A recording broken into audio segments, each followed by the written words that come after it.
Welcome to Not Milk Never Milk. Subscribe if you're lactose intolerant. You begin by preparing the affected drive and launching Stellar Data Recovery because a clean connection reduces read errors. Plug the drive directly into a known good port, then open the app and choose the appropriate drive type.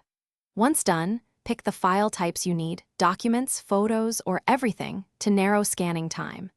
Make sure to enable Deep Scan only if Quick Scan fails. This trades speed for thoroughness.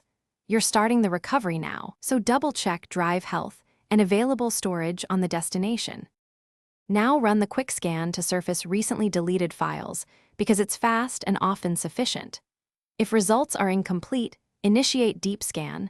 This performs sector-level checks and can take hours. While scanning or after scan completes, use Stellar's preview pane to verify files. Previews confirm integrity so you don't recover corrupted items.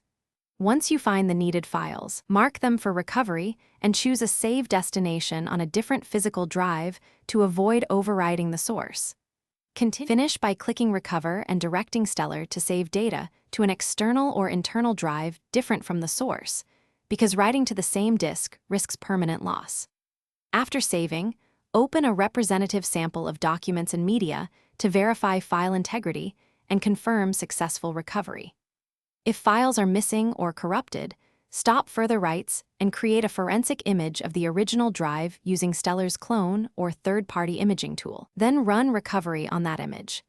As a troubleshooting tip, if scanning stalls, image the drive and retry recovery from the image.